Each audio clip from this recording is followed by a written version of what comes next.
Eh bien, on va pouvoir passer à l'ordre du jour. Recensement. Mais tiens, Bernard, tu vas commencer.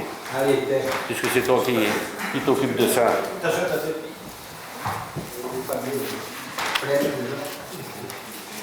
Moi, je vais vous parler du recensement.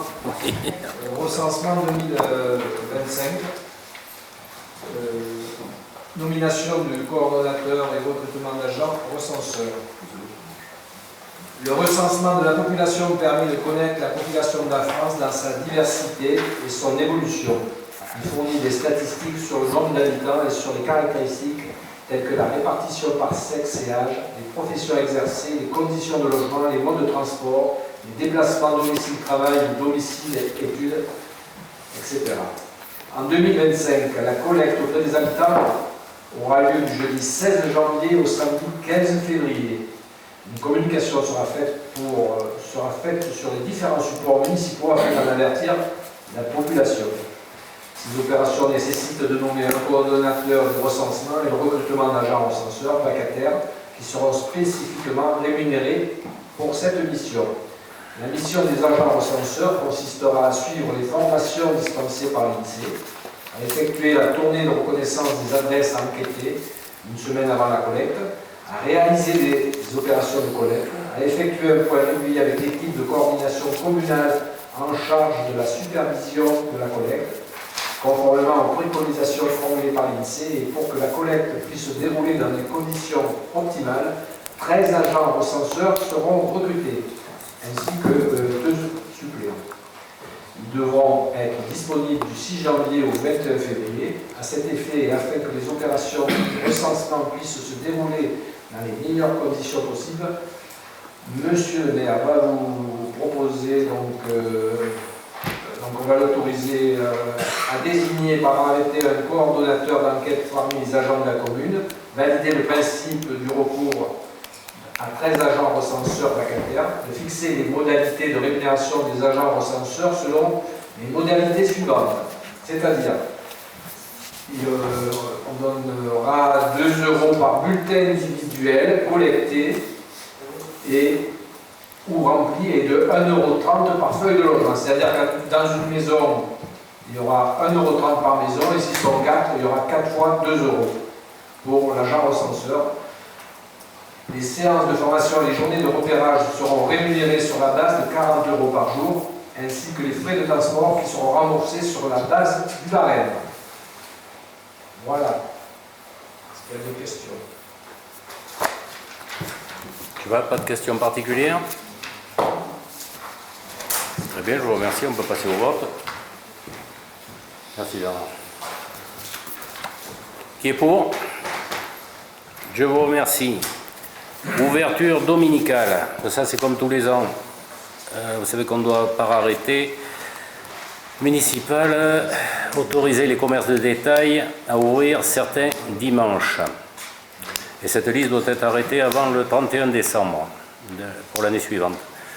Alors, comme le prévoient les textes, seuls les salariés volontaires ayant donné leur accord par écrit peuvent travailler le dimanche, et le refus de travailler le dimanche ne peut être ni pris en compte lors de l'embauche, ni être source de discrimination dans l'entreprise, ni être considéré comme une faute ou un motif de licenciement. Les salariés volontaires ont droit à un salaire au moins double du taux journalier, un repos compensateur équivalent au nombre d'heures travaillées ce jour-là, payé dans le cadre du maintien du salaire mensuel. Ces compensations financières sont fixées au préalable par accord de branche, d'entreprise, d'établissement ou accord territorial. Alors je vous rappelle que plusieurs types de commerces disposent d'une dérogation de plein droit, tel le jardinage, bricolage, ameublement, fabrication de produits alimentaires pour la consommation immédiate et tabac. Les surfaces alimentaires ont la possibilité d'ouvrir tous les dimanches jusqu'à 13 h. Enfin, dans les commerces de détail alimentaires dont la surface de vente est supérieure à 400 m², lorsque les jours fériés légaux sont travaillés, ils sont déduits par l'établissement des dimanches désignés par le maire, dans la limite de 3. Alors, comme chaque année, après, bien sûr, on a consulté l'ensemble des organisations syndicales représentatives des salariés et des employeurs. Je vous propose que nous fixions le calendrier de la façon suivante.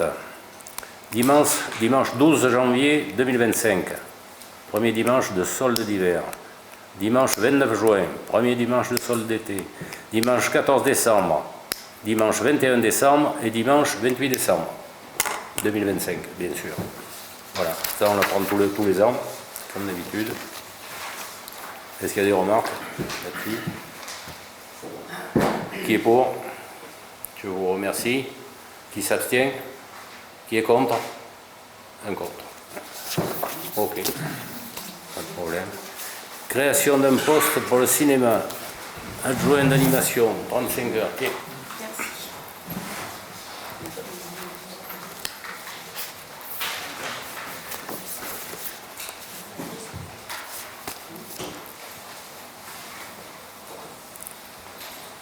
Comme vous le savez, le cinéma municipal, équipement essentiel de la politique culturelle de la commune, propose une programmation dense et variée tout au long de l'année.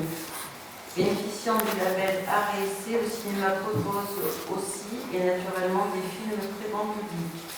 Mais le ciné-rock n'est pas exclusivement cela. C'est aussi un formidable équipement culturel qui profite à tous les établissements scolaires du territoire. C'est un lieu d'accueil pour des conférences et autres manifestations culturelles.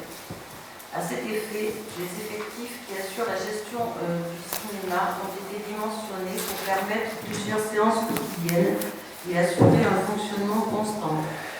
3 agents représentant 2,3 équivalents temps plein sont ainsi mobilisés pour garantir la diffusion d'œuvres cinématographiques adaptées à la population et favorisant la culture en milieu rural. En revanche, force est de constater que les questions relatives à l'éducation à l'image deviennent de plus en plus présentes sur le territoire et qu'il devient essentiel que nous puissions nous y inscrire. Ces actions prendraient des formes diverses, telles que des ateliers d'éducation à l'image ou encore des ateliers très concrets de création. Elles s'orienteraient vers des publics très divers, jeunes et moins jeunes, et pourraient se tenir au cinéma et dans d'autres lieux culturels de la commune.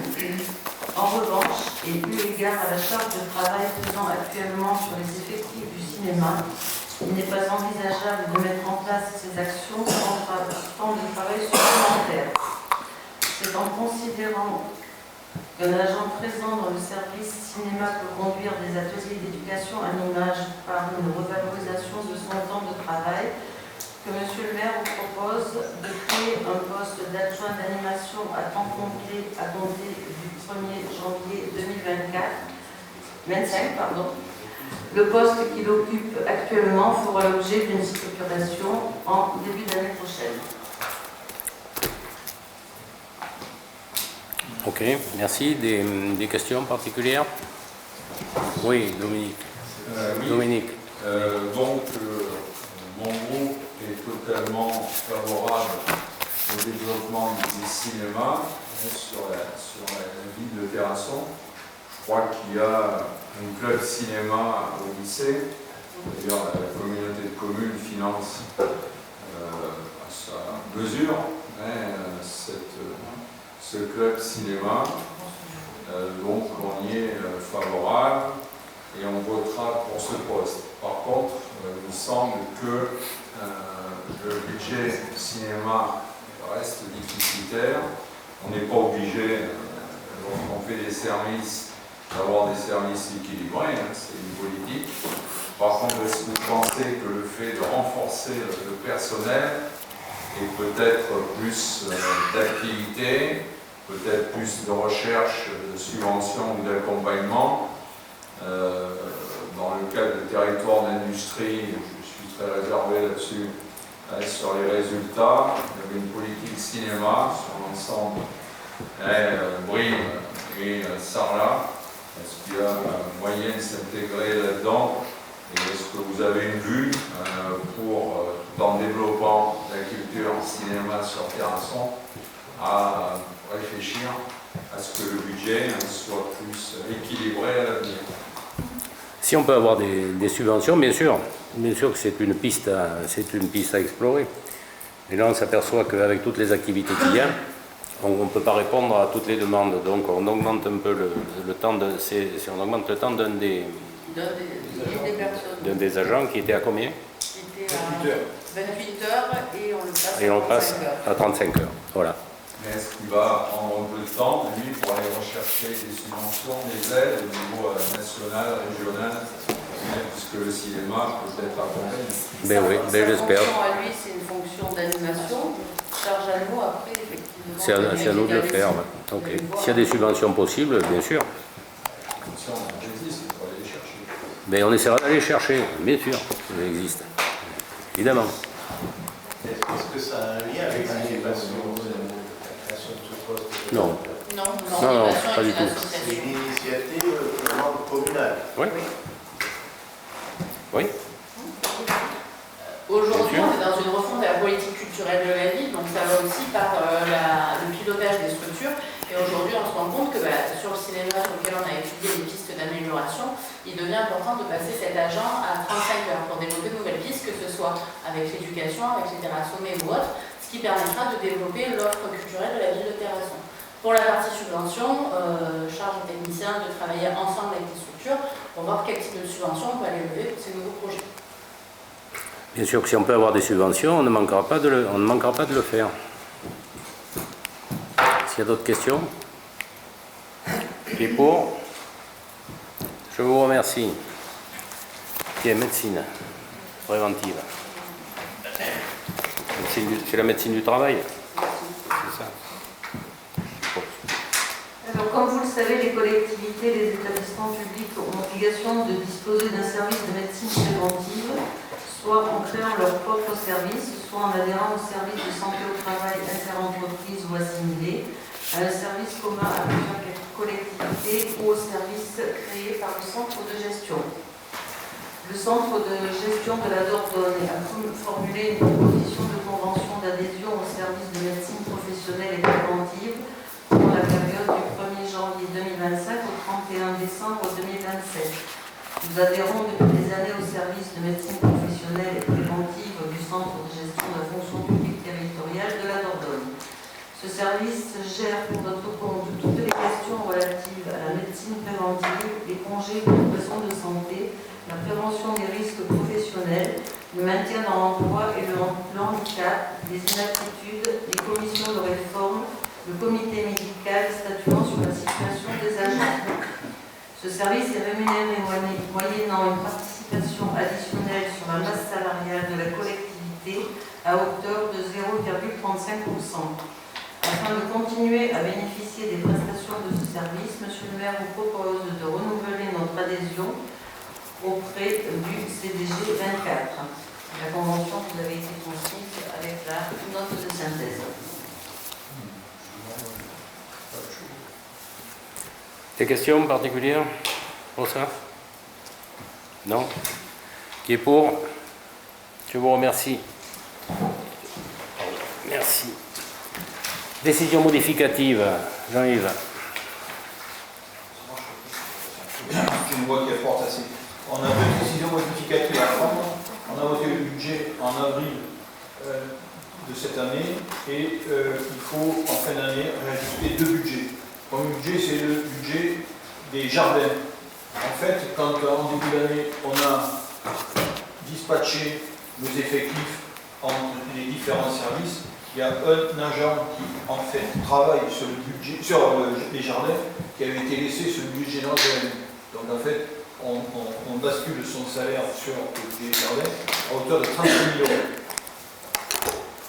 €. Le second concerne le budget de la ville. Il y a deux chapitres dans cette décision multiplicative. La première, c'est pour réajuster les dépenses liées au fluide, énergie, gaz et eau, pour une hauteur de 90 000 € et pour adapter le budget de la voirie pour 20 000 €. Les recettes sont constituées par des reliquats de recettes fiscales pour un montant de 113 466 €. Et la deuxième ligne, c'est constater qu'on enlève 36 000 € de dépenses sur le personnel, sur le budget général, mais sur la ville. Puisque ces 36 000 € ont été transférés sur le budget des gens. Voilà. Des questions? Il y a l'investissement aussi. Ah oui, sur l'investissement aussi. Alors sur l'investissement, on a eu d'abord au niveau des stades, il il a fallu qu'on constate des amortissements d'études qui avaient été faites. Et après, on avait 2 budgets à régulariser. Un, l'hôtel de ville, en fait, c'est la salle qui est en dessous, la salle de police, 7 000 €. Et le solde du budget de la gendarmerie, l'extension de la gendarmerie, puisque là, on avait à payer 2 choses, qui sont les révisions au niveau de certains marchés, et en plus, comme on avait le marché de la peinture qui avait été stoppé, puisque le peintre qui avait été choisi a fait faillite, il a fallu qu'on relance, et en relançant, on a eu une somme un peu supérieure au marché premier. Donc là, il y en a pour 20 000 €. Ok, des questions particulières? Oui, il n'y a rien de très original dans cette décision modificative, c'est du classique. Néanmoins, le personnel qui avait été laissé dans le budget général, qu'ils ont mis dans le budget des jardins imaginaires, est-ce que c'était en prévision que la délégation de service public aboutisse et que ça soit repris? Et à ce propos, c'est peut-être pas la réalité, on peut se poser la question, où en est-on par rapport à la procédure de recherche délégataire sur ce jardin imaginaire prévu dans l'année? C'était pas du tout pour en attente de la DSP. On relance ces jours-ci, je pense. Ça va repartir ces jours-ci. Et on espère avoir des candidats qui seront intéressés. Sinon, on continuera à gérer les jardins de l'imaginaire. Voilà. C'est le mieux, c'est pas sûr que ce soit le mieux. C'est pas sûr. Donc on verra. On verra ce qui nous est proposé. De toute façon, on est lié à rien. Hein. S'il y a des candidats, ils nous exposeront leur projet et puis on choisira. Ou on ne choisira pas. Voilà.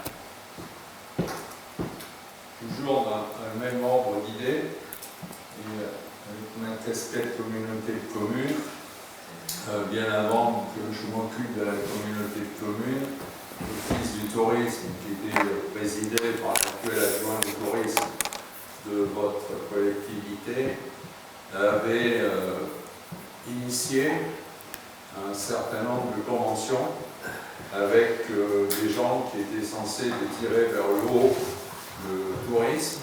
C'est 4-5 partenaires importants qui étaient sur Terrasson Beauvetti, qui étaient les jardins imaginaires. Donc aujourd'hui, après il y a le château d'Hautefort, il y a le parc d'Appropranche de Tenon, il y a la grotte de Tortoirac.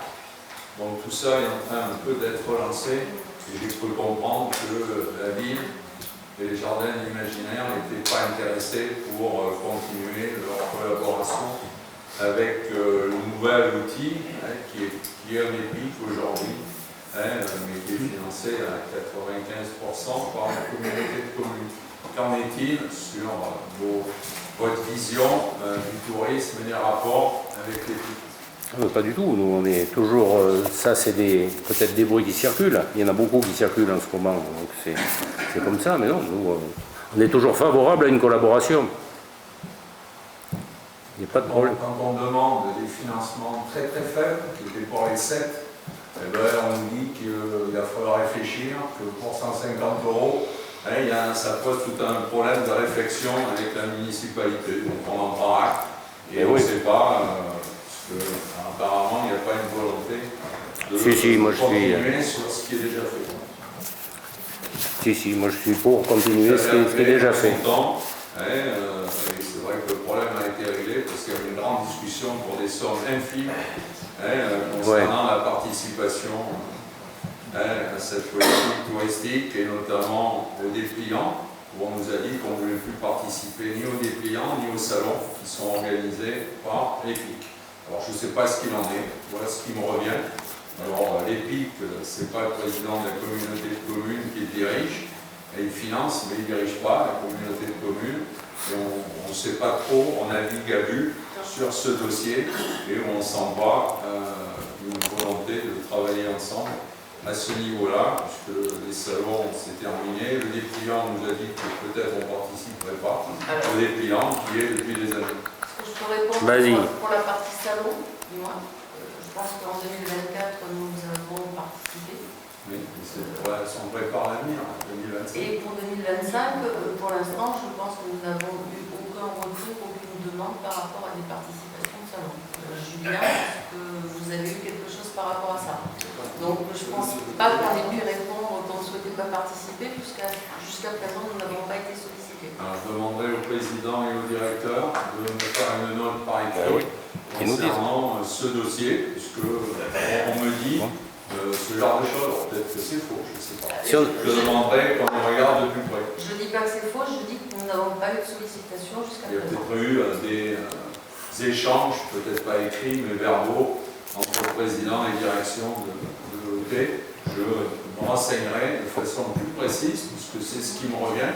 Après, notamment, je vois bien que chaque fois qu'il y a un codir à ce niveau, la ville de Terrasson, les jardins imaginaires ne sont pas représentés. Il y en avait encore une la semaine dernière, il y avait un codir où il n'y avait pas de représentant de la ville de Terrasson, alors qu'il y avait les gens de Bovetti, les gens du château, et le président qui venait à un certain temps, on ne le voit plus.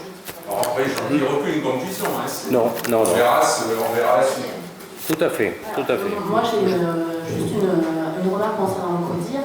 Moi, j'ai été invitée au CODIR jeudi pour une réunion mardi à 14h30. Donc, en termes de délai de réponse, je n'ai pas pu me libérer pour des raisons professionnelles. Et j'en ai un même sur ici. Mais du fait du délai de prévenance, 48 heures avant, c'est difficile de se libérer. Ok. Non, mais je pense qu'on a intérêt, nous aussi, à être dans ces systèmes. Non, mais encore, il y a des retraités occupés.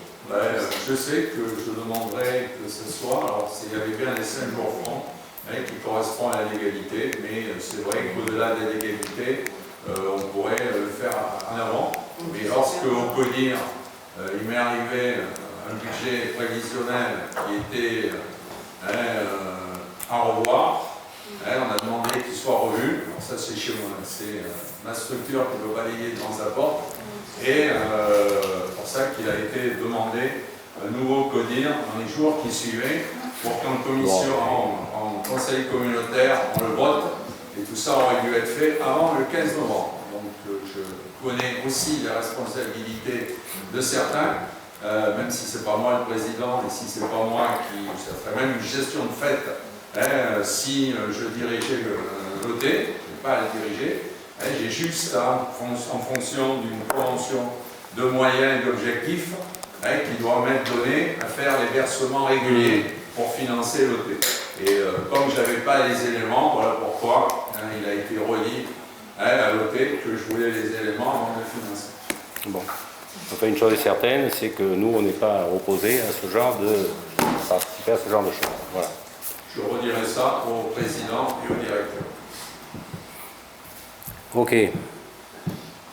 On a été au... Il faut faire voter les Il faut faire voter. Alors, l'EDM. Pas d'autres questions? Qui est pour? Je vous remercie.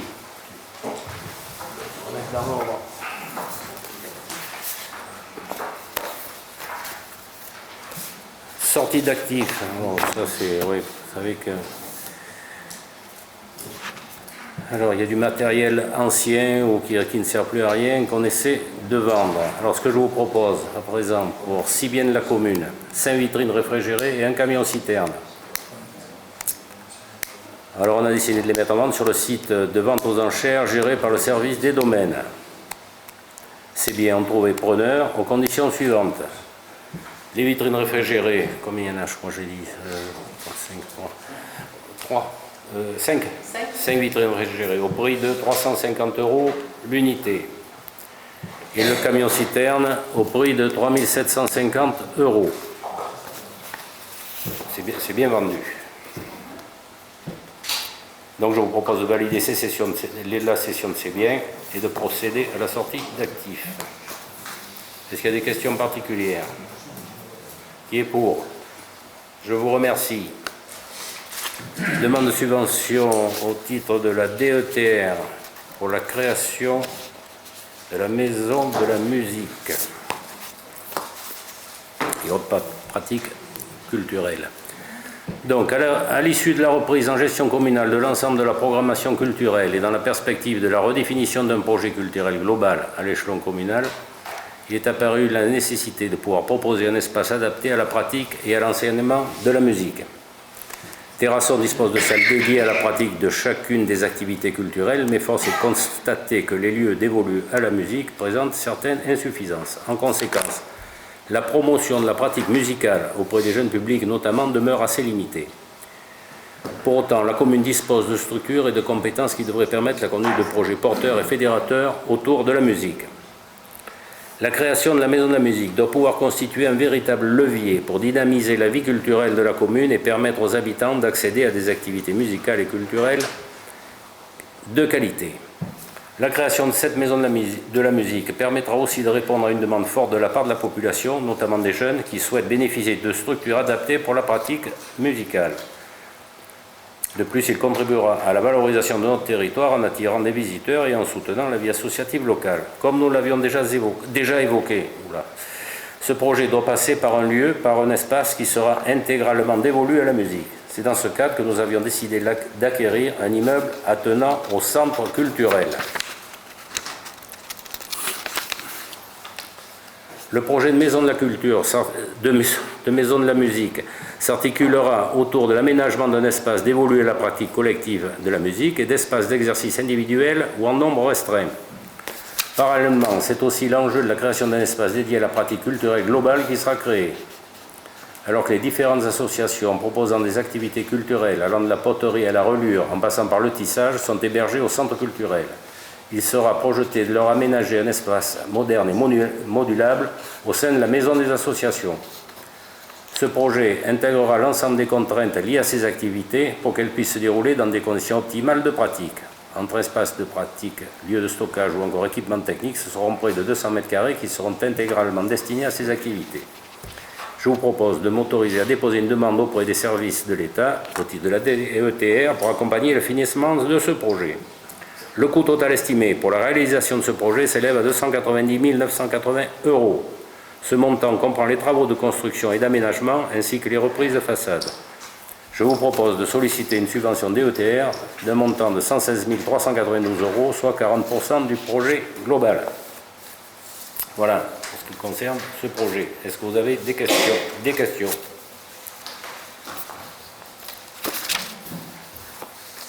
Pas de questions particulières? Si, vas-y. Oui. Donc on votera ce dossier. On ne va pas être contre une demande de subvention DETR, ce serait quand même quelque peu ridicule. Par contre, c'est vrai que la même chose que sur la politique touristique, on est très peu informé du changement de la politique culturelle de la ville. C'est vrai que vous avez dit et redit que la ville va prendre en charge la politique culturelle. Ça a été dit tout à l'heure avec le cinéma, c'est encore redire ici. Par contre, bon, on ne sait pas trop, nous, c'est normal que l'opposition ne sache pas grand-chose, qu'on ne sait pas trop où ça va, puisqu'au départ, il a été dit ici que Jean-Paul Dumas, avec le laboratoire expérimental, serait un élément fort de la politique culturelle. Je ne sais pas où ça en est, apparemment. C'est terminé. Donc, vous répondez que c'est terminé, mais ce n'est pas ce qui avait été dit au début ici. C'était pas ce qui avait été dit ici, puisque on peut ressortir les textes où on parlait de Jean-Paul Dumas comme le sauveur. Oui, mais pas du tout. Je ressortirai les textes. Mais tu peux ressortir les textes, ça c'est. On s'est peut-être trompé, c'est possible, mais ce n'est pas satisfaisant ce qui a été rendu par le laboratoire. Point. Voilà. Du coup, si je peux répondre à votre question concernant la politique culturelle de la ville. J'ai pas fini. Ah oui, pardon.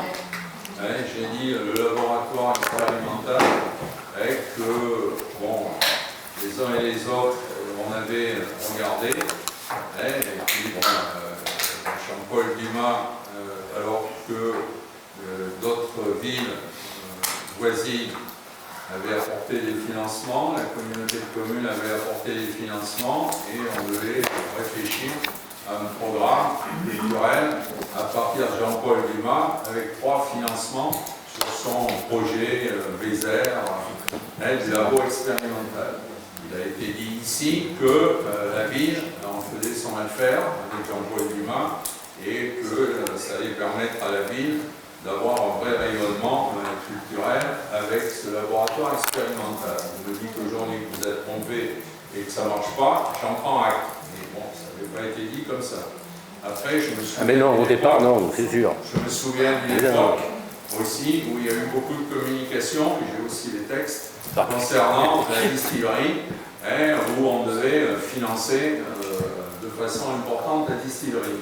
J'ai dit, et tu étais présent, il n'y a pas de texte là-dessus. C'était difficile, une fois que j'étais invité à la distillerie, c'était difficile de financer à la fois un centre culturel et la distillerie.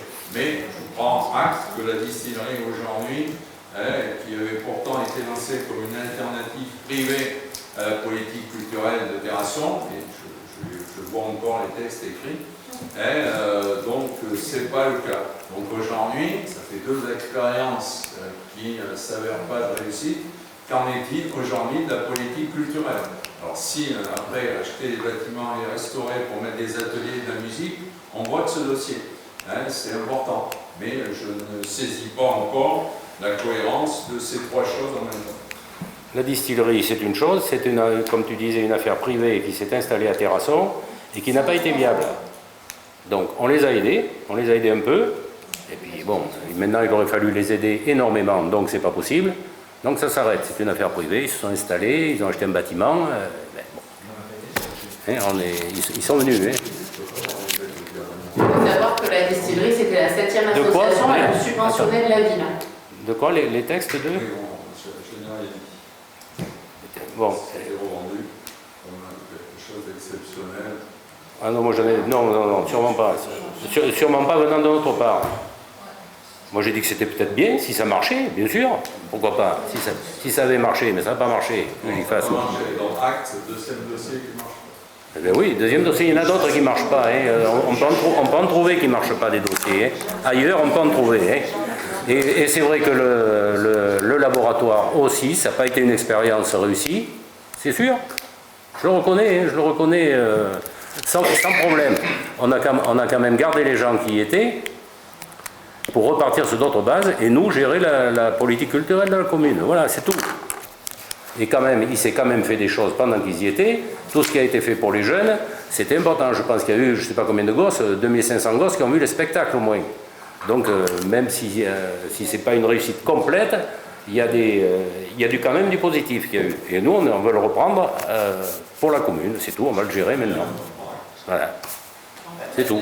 Des choses qui ne marchent pas, on va en trouver. Moi, je peux en trouver partout aussi. Monsieur le maire, oui. La distillerie avait aussi eu des aides de la communauté de communes. Oui, tout à fait. Eh bien, on y a mis un peu de sous. Il n'avait rien à voir avec les sommes de la ville de Terrasson. On s'est borné à 2000 € et on avait bien dit, je l'ai dit publiquement, que ce n'est pas avec les subventions de la communauté de communes qu'une telle structure pouvait vivre. Combien on y a mis? On est monté jusqu'à 10 000 € pour la distillerie. C'est ça, voilà. 10 000 €. Ouais. Il demandait 40 000. Oui, Après, la distillerie, c'est une association privée. Elle ne fait pas une structure communale. On n'a pas été les chercher. Voilà. Non, on n'est pas allé les chercher, non. On est allé les chercher comment? Mais vas-y, va au bout, voilà, attends. Ouais, ça va, hein. Non, j'en dis pas plus. Bon, c'est bon. Pour se concentrer sur la question du départ qui est qu'en est-il de la politique culturelle de la ville? Aujourd'hui, donc depuis le 1er septembre, nous avons 2 personnes qui ont intégré la collectivité pour mettre en place une nouvelle politique culturelle. Donc on est sur un état des lieux des structures, de voir comment on va pouvoir harmoniser la politique culturelle déjà entre les structures et voir comment on va pouvoir développer. Et il est prévu de recevoir en janvier une commission de culture pour faire un état des lieux de ce premier bilan et de voir vers quels axes on se dirige. Qu'est-ce qui fait ce bon Voilà bilan? pourquoi pour le moment vous n'avez pas été conviés parce que nous sommes tout simplement dans un état des lieux. Très bien. Bon, alors vous êtes d'accord pour la maison de la musique? Qu'on demande la subvention des ETR. On vote la demande des subventions des ETR. Qui est pour alors? Je vous remercie. Une autre demande de subvention DETR pour le poste de police. Non, pour la... Oui, ça concerne bien la police municipale. Le dispositif de vidéoprotection. Donc, depuis 3 années, nous avons lancé une politique de structuration de l'offre de sécurité publique, entre l'extension de la gendarmerie, la réhabilitation du poste de police municipale ou encore les travaux conduits Dans le cas du comité local de sécurité et de prévention de la délinquance, ce sont des moyens significatifs que nous avons mobilisés pour garantir la sécurité des habitants. Pour autant, et au regard de la position géographique de la commune, de son organisation spatiale, des enjeux particulièrement prégnants demeurent, au premier rang desquels se trouve la vidéoprotection sur l'espace public. Ce projet s'inscrit dans un cadre global de prévention de la délinquance, d'amélioration de la qualité de vie et de réponse aux préoccupations des habitants en matière de sécurité. Sur une première tranche, le dispositif de vidéoprotection s'organiserait autour de l'installation de caméras sur l'axe le plus passant et le plus emprunté, sur la RN 89, bien sûr la RD 89, en sécurisant les entrées de ville et le carrefour central. Donc je vous propose de m'autoriser à déposer une demande de subvention auprès de la DETR selon le plan de financement suivant. Coût global du projet, 86 181,15 € hors taxe. DETR, 34 475,26 €, soit 40%. Demande de subvention auprès du fonds, la FIPD, Fonds Inter, je sais pas quoi. Il faut me mettre les trucs en l'ombre, moi les trucs je sais pas c'est. 34 475,26 €, soit 40%. Autofinancement communal, 17 237,63 €. Si on est subventionné à cette hauteur, c'est très bien. Voilà. Peut-être des devis à affiner quand même. Oui, alors on a parlé de ce projet, de cette demande en commission.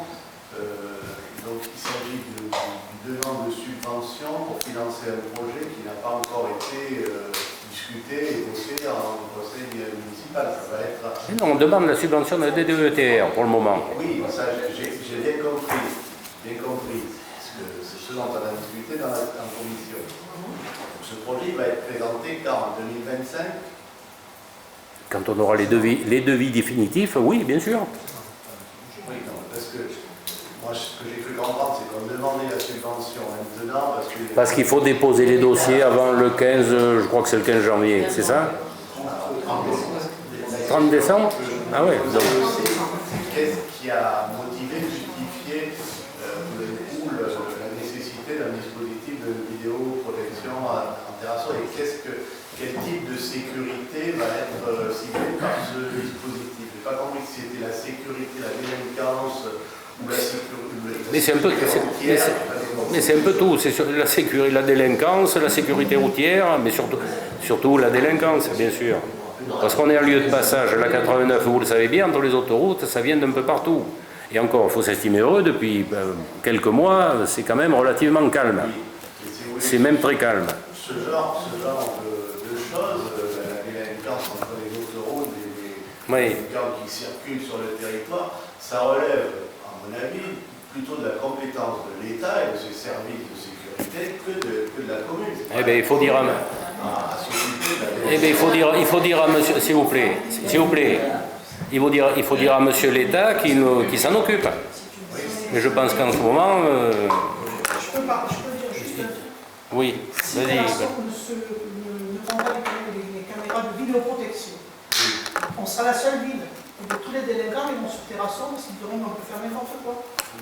Ici, moi j'ai travaillé, écoutez monsieur Valade, moi j'ai travaillé, je suis un ancien officier de police judiciaire, j'ai travaillé à Ville avec la vidéoprotection, les gens ne s'en rendent pas compte et c'est très bien parce qu'il y a moins de délinquance et quand il y a même des incivilités, et bien, on peut faire payer les gens et ça évite que la commune paye. Il y a plein de petits trucs, des faits qui se passent à Brive, Périgueux, ça passe par Terrasson et ça on ne le sait pas. Et ça peut peut-être aider. Et si Terrasson ne se pose pas de caméra, ou bien toute la délinquance, les gens sur Terrasson, on dira mais tiens, il n'y a rien. Il n'y a pas de la vidéoprotection dans toutes les villes. Bon, presque. Partout. 44 communes, monsieur Valade. 44 communes en Dordogne. 44 communes en Dordogne. Oui, vas-y. S'il vous plaît. Je veux qu'à un moment, on discute du projet, qu'on sache où on va mettre les caméras, pourquoi, comment tout ça a été décidé. Francis, dans la délib, je vous l'ai dit, aux entrées de Terrasson et au carrefour central. Je vous l'ai dit dans la délib. Les caméras, parce qu'on en avait déjà de la vidéoprotection, monsieur Delmont, on avait fait... Oui, mais c'était de la vidéoprotection... Exactement, quelle efficacité ça ça avait eu, ou si ça avait été Mais non, efficace, c'était pas- efficace, jamais aucun bilan n'a été tiré. Enfin, voilà. Si on fait ça, il faut qu'on sache pourquoi on le fait, où on va, et qu'on fasse le point de temps en temps, si ça sert à quelque chose, ou pas. Mais pour qu'on fasse le point de temps en temps, il faut que ce soit installé. Si ce n'est pas installé, on ne fera jamais de point. Hein. Monsieur Balade, on l'a expliqué. Allez, c'est bon. Longuement l'autre soir en commission. En fait, là, aujourd'hui, on ne parle pas du projet de vidéoprotection, on parle C'est la demande de subvention. la DETR. Si vous venez de voter une demande de DETR pour l'école de la musique. Aujourd'hui, le projet ne nous a pas été présenté. Donc là, c'est le même système. On vous présente une demande de projet, pour demander un financement DETR. Le projet ne nous a pas été présenté. Ce qu'on vous a dit en commission, ce qu'on vous a répété en commission, c'est que le moment voulu, quand tous les éléments seront dans notre possession, tous ces dossiers seront présentés au conseil municipal. Ça ne veut pas dire qu'on va le faire, ça veut juste dire qu'on demande à pouvoir bénéficier de DETR. Voilà. Mais on le fera. Ça veut dire qu'on le fera. Ok. Ben oui. On le fera. Mais oui, mais votre question, Allez, en c'est fait... bon. Ce sont deux projets de nature très différente. Oui, mais c'est pas une question de projet. Allez, s'il vous plaît, parlez pas tous ensemble. Là. C'est pas une question de projet, c'est une question de demande de DETR à ce niveau-là. Après, il y aura des projets. On demande une DETR pour un projet. Oui, ben on demande une DETR. Il ne faut pas jouer sur les mots. Oui, bon, ok. D'accord, de toute façon, je peux y apporter. Bon, alors. Ok. Qu'est-ce que tu veux dire? Vas-y. Alors nous, on votera ce dossier et on n'a aucune objection, même on est favorable aux caméras de vidéoprotection. Car c'est vrai que à une autre époque où j'étais maire de Tenon, c'était aussi demandé, et il y a des questions qu'on en mette. Est-ce que c'est un ensemble? Il faut que ce soit sur l'ensemble du territoire pour que c'est une certaine efficacité. Oui, sûr. Donc on votera sur le fond du dossier, ça ne pose pas de problème. Par contre, je fais partie aussi de la commission qui attribue la DETR. Et cette année, c'est extraordinaire le nombre de dossiers DETR qui ont été programmés et qui n'ont pas vu le moindre début de commencement. Ce qui fait que le préfet est très très rigoureux aujourd'hui sur les dossiers qu'on dépose et qui dit qu'il faut que les travaux soient commencés dans l'année. Voilà, donc j'attire simplement l'attention, il faut la déposer, mais il faut vraiment que les projets avancent assez vite derrière, que ce soit l'école de musique ou que ce soit, c'est un peu normal. La vidéoprotection, parce qu'il va y avoir une action faite par la préfecture. Oui, mais c'est normal. Remobiliser tous ceux qui ont bloqué de l'argent. Parce Voilà. que si l'argent n'est pas dépensé, il repart, et c'est un vrai gaspillage. Alors, je ne parle pas que ça se passe pas ici, mais c'est un truc très général aujourd'hui au niveau du département, du fait des difficultés financières des communes. C'est incroyable le nombre de dossiers. Je crois qu'il n'y a pas 30% de dossiers qui ont débuté sur... Non, mais il faut les démarrer. J'ai pas dit que ce serait le cas ici, mais je dis faites attention. C'est bon. Comme on l'a tous fait, en disant on prend acte au cas où on aurait des subventions. Aujourd'hui, il faut vraiment que les dossiers soient bouclés et se fassent assez rapidement.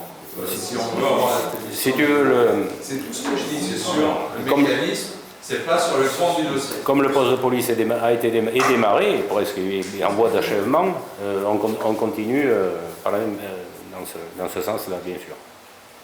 C'était pas la peine de le refaire, le poste de police, si on ne mettait pas ça derrière. Voilà, pas d'autres questions. Qui est pour? Je vous remercie. Alors, extension bourse étudiant à la Chine. Ouais. Vous savez qu'on avait fait une bourse pour les médecins. Et on veut l'étendre aux chirurgiens dentistes, cette bourse.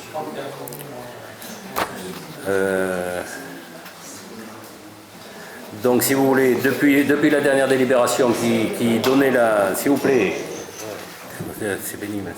Depuis cette délibération, la dernière délibération où on avait signé la bourse pour les étudiants en médecine, 2 médecins se sont installés définitivement à Terrasson. Et il y a une bourse qui est qui est en cours, et puis quand le jeune aura fini ses études, il viendra s'installer à Terrasson. Donc on vous propose d'élargir cette bourse aux étudiants en médecine, à ceux inscrits en 3e année de chirurgie dentaire. Je vous propose également que le montant de cette bourse s'élève à 600 € par mois jusqu'à l'obtention du diplôme de chirurgien dentiste et que les conditions liées à l'installation du futur praticien restent identiques à celles que nous avions fixées initialement. 5 ans d'exercice sur la commune au minimum à hauteur de 80% du temps de travail. Voilà, on fait la même chose pour les chirurgiens dentistes. Vous allez me dire pourquoi vous donnez 600 et aux médecins 800, eh bien, c'est que les études sont moins longues. Je ne suis pas sûr que ce soit légal de revenir, si vous partez avant 5 ans, vous rembourser. Je crois même l'inverse. Donc je n'affirme pas à 100%, mais je pense que ce n'est pas légal. On va bien voir. C'est très bien de le faire. On prend le risque. On va dire, Normalement, ils s'en vont avant, ils veulent partir l'année d'après, ils partent comme ils veulent, et tu vas payer pour rien. Mais le médecin s'installera, c'est sûr. Le médecin, oui. Oui. En principe, il est de Terrasson, alors il s'installera. Normalement. Normalement. Une nana ailleurs et qu'il a Ça, c'est sûr. Oui. Sur la question des chirurgiens dentistes, il y a un problème de mauvaise répartition, comme pour les médecins, il y a des zones de désertification dentaire aussi, comme il y a des zones médicales. Mais il y a, à partir du 1er janvier 2005, c'est-à-dire en 2025, dans pas longtemps, on va réguler, la loi va réguler, enfin, il y a une convention qui a été signée entre les chirurgiens dentistes et l'assurance maladie qui fait qu'ils ne pourront pas s'installer où ils voudront. Dans les zones surdotées, on va faire une carte de la chirurgie dentaire dans toute la France avec les zones surdotées et sous-dotées. Et dans les zones... Il y a un dentiste là. C'est pas tout à fait ça. En fait, à partir du 1er janvier, ne pourront s'installer dans les zones non prioritaires que des chirurgiens dentistes qui viendront remplacer un départ en retraite. Voilà. Donc c'est vrai que cette mesure-là va être une aide à l'installation pour ceux qui viendront dans les zones sous-dotées, qui va être doublée, qui était de 25 qui va être passé à 50 dans les textes, et après, quand il faut faire les dossiers. C'est en train d'établir la carte des zones sous-dotées et surdotées. C'est l'ARS qui communique. Oui, c'est l'ARS. Donc il serait aussi intéressant de savoir si Terrasson va se trouver dans une zone sous-dotée. On l'est, oui. On l'est. Et ça veut dire que déjà, un chirurgien dentiste qui vient s'installer à Terrasson bénéficie de 50 000 € de prix d'installation. Alors là, moi, la prix d'installation, j'y crois pas trop. Il y aura toujours les mesures fiscales, mais... Ils y ont droit, quand ils s'installent à Terrasson, plutôt que la de Guéret. Ils y ont droit. C'est la loi, il faut le payer. Écoutez, on va voir si on a des demandes. On a déjà eu une ou deux demandes. Une ou deux. Deux demandes de jeunes qui sont intéressés. À voir, hein. Oui, mais ils sont en première année, donc il faut les attendre un peu. Ok. Est-ce que vous êtes d'accord qu'on renouvelle ce système? On verra bien. Qui est pour? Je vous remercie. Mais bon. APCP, autorisation de programme, crédit de paiement. Oui, ça concerne la réhabilitation de la salle de tennis de table. Ah oui, c'est un petit changement. Par délibération du 15 avril 2024, nous avions créé l'autorisation de programme pour la réhabilitation de la salle de tennis de table. Cette dernière prévoyait une autorisation de programme à hauteur de 380 000 € et des crédits de paiement qui s'élevaient à 180 000 € en 2024. Compte tenu du déroulement des travaux et de la réalité opérationnelle, il faut que nous réajustions les crédits de paiement ouverts en 2024. Sans modifier l'autorisation de programme, je vous propose que nous redéfinissions les crédits de paiement comme suit. Alors 2024, au lieu de 180 000, 57 95 60, on n'avait pas besoin, donc on n'avait pas besoin de ces 180 000, et 2025, 322 904 40. On revient à ce que coûtait le projet, voilà. On ne les utilisera pas, donc on redéfinit le programme. Est-ce qu'il y a des questions? Ça se fait maintenant, ça. Pas de questions particulières. Qui est pour? Je vous remercie. Cession d'un immeuble. Alors, oui. Alors, à l'occasion du conseil municipal du 16 juin 2024, nous avions évoqué la cession de l'ancienne école de la Ville-Dieu. À cette occasion, vous m'aviez autorisé à saisir le représentant de l'État afin de procéder au déclassement et à la désaffectation de ce bien communal pour pouvoir engager la procédure de cession. Par correspondance du 13 septembre 2024, les services de l'Éducation nationale se sont prononcés favorablement sur la désaffectation de ce bien. Conformément aux dispositions prévues pour la cession de biens relevant du patrimoine communal, un avis d'appel public à candidature a été réalisé. Les potentiels acquéreurs disposaient du 24 septembre au 31 octobre 2024 pour formuler une offre et présenter leur projet. 4 porteurs de projets se sont révélés intéressés et l'un d'entre eux a formulé une offre à hauteur de 105 000 €. Voilà. Désormais, je vous propose de valider la cession du bien situé parcelle BP 89, 595 m² et BP 90, pardon, je vais y arriver, 215 m² à Madame Blandine Rodriguez au prix de 105 000 €. Et m'autoriser à signer l'acte, bien sûr. Est-ce qu'il y a des questions particulières?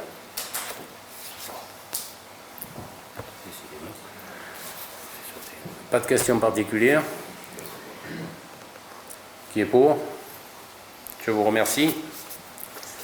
Cession de terrain au profit de monsieur et madame Trifinor. Ah oui. C'est à la Morelli.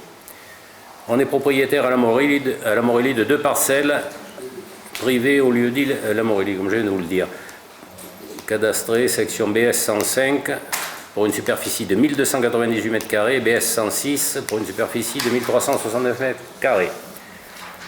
Elles font toutes 2 parties du domaine privé de la commune. Dans le cadre de l'optimisation de son patrimoine foncier, afin de permettre le développement d'une opération immobilière, la commune a décidé de céder les parcelles précitées. Le prix de vente des parcelles a été fixé à 43 000 € par le service des domaines. Monsieur et madame Trifinor ont formulé leur souhait d'acquérir ces parcelles afin d'y conduire un projet immobilier. Je vous propose donc de leur céder ces parcelles au prix de 22 066 € pour la parcelle BS 105 et 23 273 € pour la parcelle BS 106 et de m'autoriser à signer l'acte de cession et tous les documents nécessaires. Pour mémoire, la cession de ces parcelles avait été initialement délibérée. Il s'agissait des 2 derniers lots du lotissement de la Morelli, mais l'acheteur potentiel s'est désisté. Et comme vous le savez, le budget annexe de la Morelli a été dissous au 31 décembre 2023. Nous ne pouvons désormais plus faire apparaître de cession directement rattachée à ce lotissement. Voilà, pour nous les vendons comme ça à part. Est-ce qu'il y a des questions? C'était estimé 43, on le vend un peu plus. 20, 40, 43, 45, 46. Voilà. Est-ce qu'il y a des questions particulières? Non? Qui est pour? Je vous remercie. Convention avec le CIRTOM. C'est pour l'installation de bornes. Oui. Comme vous le savez, le CIRTOM assure pour le compte des communes la collecte et le traitement des déchets ménagers et assimilés. La tarification incitative mise en place il y a plusieurs années a permis d'optimiser la gestion des déchets. Parallèlement et dans le cadre de l'évolution des services, une étude globale a été lancée. Celle-ci s'orientait autour de l'amélioration qualitative du service, de la performance environnementale et de la rationalisation des coûts de collecte et de traitement. Il est ressorti que l'installation de conteneurs d'apport volontaire de grande capacité, enfin plus grands que ceux qu'il y a surtout, ils ne sont pas non plus énormes, constituait un levier d'optimisation prioritaire. Ces conteneurs sont principalement destinés aux ordures ménagères résiduelles, aux déchets recyclables, aux biodéchets et aux verres. Eu égard aux enjeux que revêt la collecte et le traitement des ordures ménagères, il est projeté d'implanter sur la commune un conteneur de grande capacité sur l'avenue Charles de Gaulle. Compte tenu des prescriptions environnementales, et on prend des conteneurs enterrés. Donc je vous propose de valider la proposition de convention telle qu'elle vous a été jointe et de valider le principe d'une participation financière de la commune pour un montant de 2 443,62 €. Voilà. Est-ce qu'il y a des questions? C'est vrai que le CIRTOM participe à plus de 80% là, à cette opération. Il y a quelque chose de nouveau là dans les déchets ménagers. Ça n'existait pas avant. De quoi? Les déchets ménagers. Pour les biodéchets. Alimentaires. Pour les biodéchets, non. Et ça va devenir obligatoire. Donc on va mettre des colonnes pour les récupérer. Qui en ont partout dans. On va essayer d'en mettre plusieurs sur la commune. Volontaire, Ouais. il y aura aussi. À ce sujet, d'accord, il y a une réunion Ah oui, il y a une réunion. septembre, le 18 décembre à 18h30 à la salle des fêtes. Justement, Parce que il va y avoir une modification des tournées. Ils ne passeront plus qu'une fois tous les 15 jours. Ce qui est bien suffisant pour tout le monde. C'est largement suffisant. Une semaine les ordures résiduelles et une semaine le tri. Voilà. Il y a une réunion publique le 18 18. décembre à 18h30. À partir du 13 janvier, je crois. Oui, mais vous serez informés de toute façon. Vous serez informés. Sur le journal. Oui, non, mais il y aura une information qui sera faite, bien sûr. Voilà. Pardon, on n'a pas voté. Vous êtes d'accord pour cette convention avec le CIRTOM, qui est pour? Je vous remercie. Bon, alors, il y a 3 questions posées par M. Valade. On va essayer d'y répondre.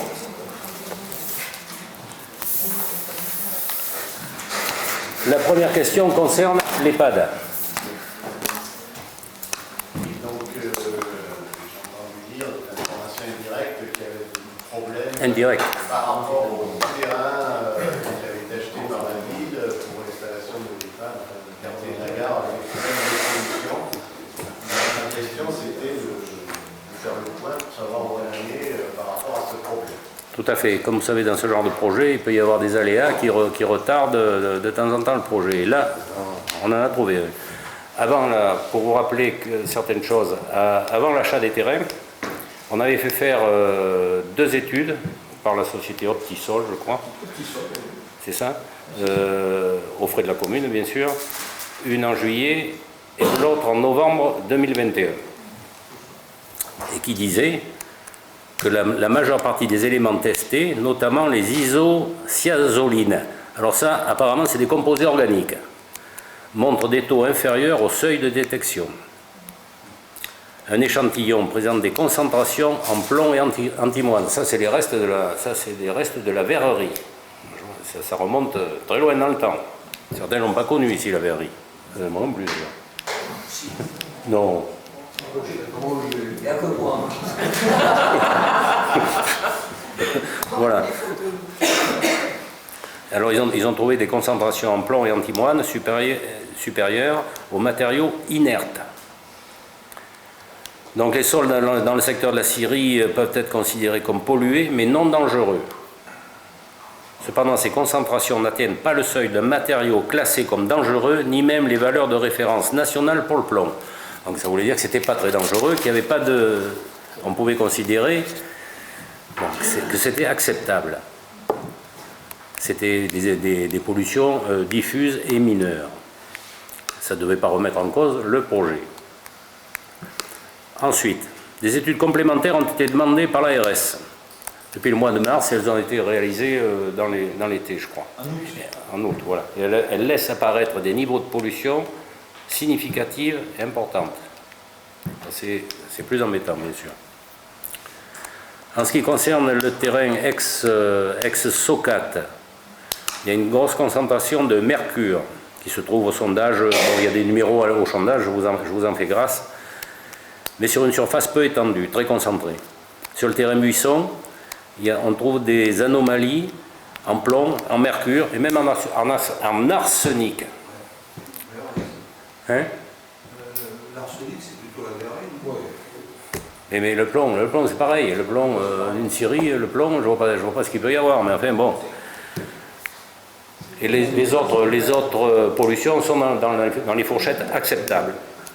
Alors c'est des résultats qui sont quand même surprenants, puisque les 2 premières études disaient il n'y a pas de danger particulier, on va y aller. Donc il faut être prudent. Donc ce qu'on a fait nous. Et en plus, le cabinet qui avait fait ces dernières expertises ou analyses a préconisé de faire un vide sanitaire, de construire le bâtiment sur un vide sanitaire de 1,82 m au moins. Je sais pas si vous voyez, ça change les données du problème et ça augmente considérablement les coûts de construction de la maison de retraite. Alors à la suite de ça, nous avons mandaté 2 nouveaux cabinets pour nous faire d'autres analyses. Il y a des cabinets connus, il y a Suez et Colas, je crois, pour qu'ils nous disent ce qu'on peut faire, si on peut faire le projet là ou pas. Alors ces résultats, on doit les avoir dans les jours qui viennent, parce qu'il y a une réunion qui est prévue bientôt avec l'ARS, avec tous les gens qui s'occupent de ce projet. Mais sachez une chose, il y a une chose certaine, c'est que de toute façon, ce projet se fera. S'il ne se fait pas là, il se fera sur un autre terrain, qui est pas très loin. Donc voilà, où on a fait faire des analyses aussi. Voilà où on en est pour le moment. Je pourrais vous en dire plus dans quelques temps. Il y a quand même Tremblay avec un autre terrain possible pour dans la même zone ou... Par là, dans le coin. Hein? Qu'est-ce que tu dis? Voilà. Le problème, c'est si on ne peut pas vraiment dépolluer ou si ça fait... Mais si, le premier, le cabinet Antea, nous avait sorti un coût de dépollution, je suis gentil, je dis entre 1 million et 1,5 million. Je suis gentil. Déjà, au premier abord, on a eu une expertise de notre cabinet, on n'en serait plus qu'à 600 000. Là, je pense que tout le monde ouvre le chapeau, le parasol et tout ce qu'on veut. Alors, on voudrait avoir quand même, c'est pour ça qu'on attend ces 2 autres expertises, pour savoir où on va. On ne peut pas se permettre de faire n'importe quoi.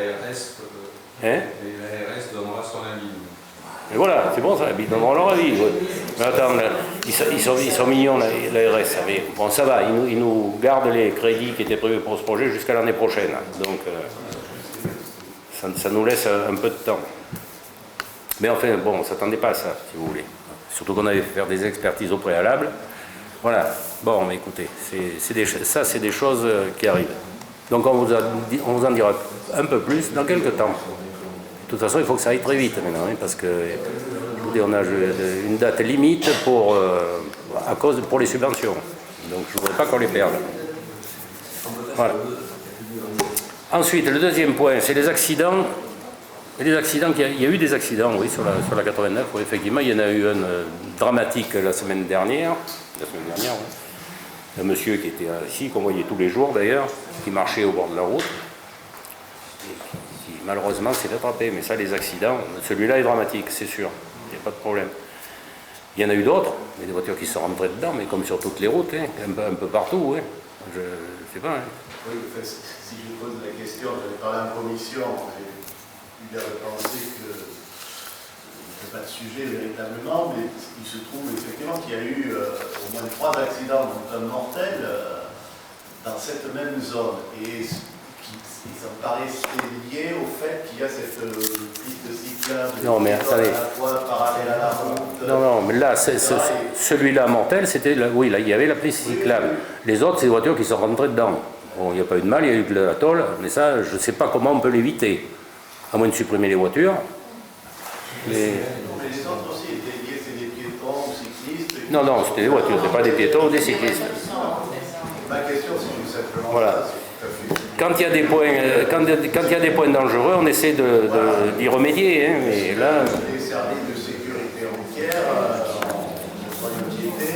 je vois pas ce qu'on peut faire. Le monsieur, j'ai vu ses enfants, j'ai reçu ses enfants.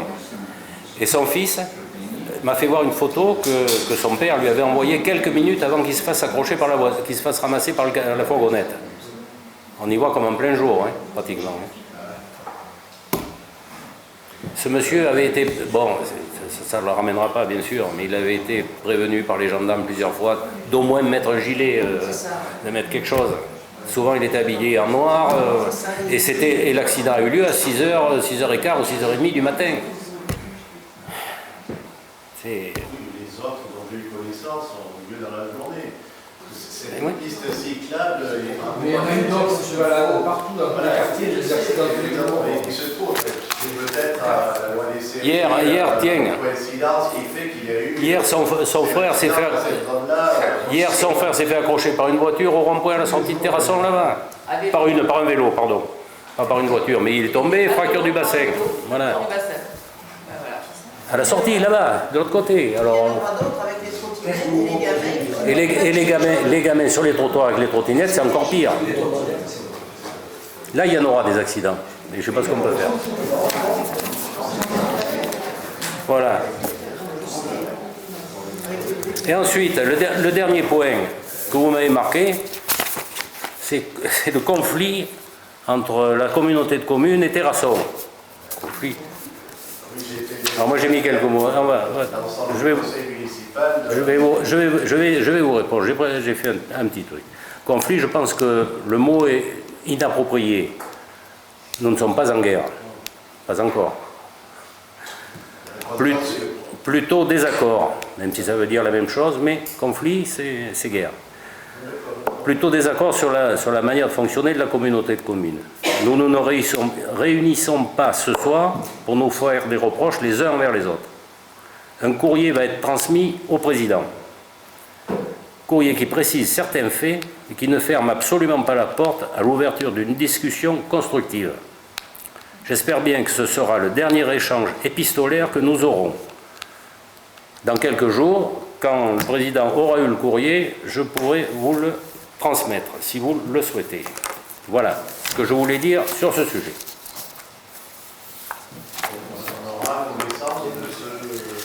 C'est ce que je viens de vous dire. Voilà. Voilà ce que je voulais vous dire sur ce sujet. Ok ? Je vous remercie, mesdames et messieurs, de votre présence et puis passez de bonnes fêtes de fin d'année surtout. C'est vrai, j'allais plus y penser. Et soyez sérieux, soyez sages.